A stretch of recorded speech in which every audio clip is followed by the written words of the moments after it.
जहांगीर साहब, जुडिशरी बतौर एक इदारा पाकिस्तान में हमेशा से अनफॉर्चुनेटली पोलिटिसाइज्ड रही है और बहुत सी जजमेंट्स ऐसी हैं जो कंट्रोवर्शियल है। भुट्टो साहब की आप देख लीजिए, बेनज़ीर भुट्टो साहिबा की डिस्क्वालिफिकेशन का केस, 58(2)B की बात कर लें, उस पर जजमेंट जो आई। इसके अलावा दीगर केसेस। रीसेंट हिस्ट्री की बात करें तो साकिब निसार साहब, बंदयाल साहब ओवरली पोलिटिसाइज करके गए हैं इस इदारे को। तो काजी फायज़ साहब के पास कितना बड़ा चैलेंज उनको जो है वो फेस करना पड़ेगा, और आपको क्या लगता है कि in the course of history कौन से आम फैसले उन्हें करने पड़ेंगे जो कि इस इदारे की पोलिटिसाइज्ड जो एक स्ट्रक्चर है उसको कम कर सके? वक्त उनके पास महदूद है, गालिबन 12-13 महीने हैं, तो इसमें चैलेंज तो काफ़ी बड़ा नहीं हो जाएगा उनके लिए? नहीं, ये सबसे बड़ा चैलेंज तो उन्होंने देखे ना, आज जो फुल कोर्ट हियरिंग की है, सबसे मैंने अभी भी आपको कहा कि पिछले 5-6 महीनों से, बल्कि 2-4 सालों से लोग कह रहे थे फुल कोर्ट बनाए, तो बड़ी देर के बाद फुल कोर्ट बनी है। तो मतलब उनके अंदर दिलेरी भी है, करज भी है कि एक क्रिटिसिज्म को मतलब करेंगे, एक्सेप्ट भी करेंगे। और वो एक बात बड़ी क्लियर है कि वो किसी में दबाव में फैसला उनका हो सकता है, उसमें हम तनकीद करें, गलत भी हो सकता है, सही भी हो सकता है, दोनों तरफ से। और कुछ लोग तनकीद भी करेंगे। कोई दुनिया में ऐसा नहीं होता कि कोई भी फैसला है तो 100% जो है लोग वो उसकी तायद करना शुरू हो जाए, या 100% जो है वो तनकीद करनी शुरू हो जाए। डिवाइड हमेशा रहता है, और डिफरेंस ओपिनियन से ज़ाहिर एक माइंड की ओपननेस भी होती है, एक अच्छा फैसला भी आता है।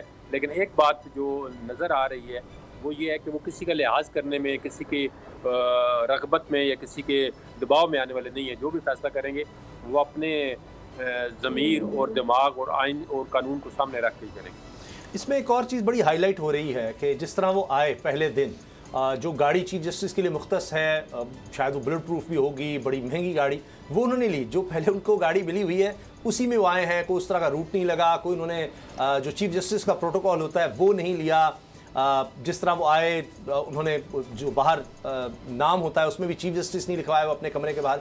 इसकी क्या सिग्निफिकेंस आप देखते हैं? इसके क्या असरात होंगे? क्या जो हमारा कल्चर बन गया हुआ है, जो भी बड़े ओहदे पर जाता है वो बहुत वीवीआईपी किस्म का हम देखते हैं, यानी चीफ जस्टिस तो बहुत बड़ी चीज़ है, नीचे तक जनाब सड़कें बंद कर दो, ये कर दो, वो कर दो।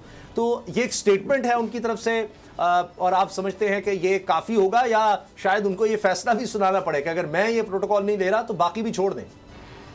नहीं, देखें, ये एक अच्छी एग्जाम्पल उन्होंने सेट की है। उसकी वजह ये है कि अगर बाज़ तो आपको बताएं, जो गवर्नमेंट का अदारा होता है वो बंदे को मजबूर करता है जी कि आपकी सिक्योरिटी का इशू है, ब्लू बुक या जो भी उनके SOPs होते हैं उसके मुताबिक जाएं। तो अगर पहले आपको पता है सारे जज अपनी गाड़ियों में आते थे और ये पैदल आते थे, और ये 2-3 बाज़ जगहों पर जाते थे तो बिल्कुल अपनी प्राइवेट गाड़ी इस्तेमाल करते थे। अगर ये एक ऐसी एग्जाम्पल सेट करते हैं तो ये बहुत बड़ी एग्जाम्पल है कि आप कोई एक्स्ट्रा प्रोटोकॉल नहीं ले रहे। और जहाँ तक वो जज का होता है कि उनके जो सुप्रीम कोर्ट के अंदर भी लगे हुए हैं फ़ोटो भी, उनके अंदर भी नीचे जो चीफ जस्टिस नहीं लिखा, वो जस्टिस ही लिखा हुआ है सबके। तो हो सकता है इस वजह से भी वो कहते हैं कि लिखने से तो कोई नहीं, तो मेरा है, तो अपॉइंटमेंट जब होती है तो उस वक्त भी एज ए जज ही होती है। तो उन्होंने कहा कि मेरी जो नेम प्लेट लगी हुई है उस पर भी चीफ ने लिखे, जस्टिस ही लिखे, वरना तो कॉन्स्टिट्यूशन के अंदर तय है कि एक चीफ जस्टिस होगा और बाकी सुप्रीम कोर्ट के जजेस भी होंगे।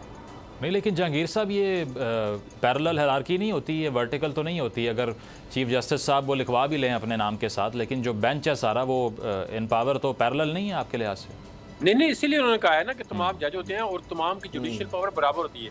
अभी ये फैसला सुन रहे हैं तो जज की डिसेंटिंग नोट आएगी और ये तो 2+2 का ही फैसला होगा कि जी 3 किस तरफ है, 2 किस तरफ है। वो एक चीफ जस्टिस का ये नहीं होता कि आप चीफ जस्टिस फैसला कर रहे थे उसके फैसले की ज़्यादा इंपॉर्टेंट है। जहांगीर साहब, जुडिशली तो ये जुडिशियल पावर तो सबकी बराबर होती है, जो भी जज होता है इक्वल पावर होती है। अच्छा, ये बताइएगा कि चीफ जस्टिस की पावर्स जो कर्टेल करने का आर्ग्यूमेंट है, इस पर बहुत से लोग, जिस तरह से आपने भी वर्ड इस्तेमाल किया लाइक माइंडेड जजेस, तो बहुत से लोग ये कह रहे थे कि जो लाइक माइंडेड हैं वो काजी साहब की जो पावर है उनको कर्टेल करने के हक में होंगे।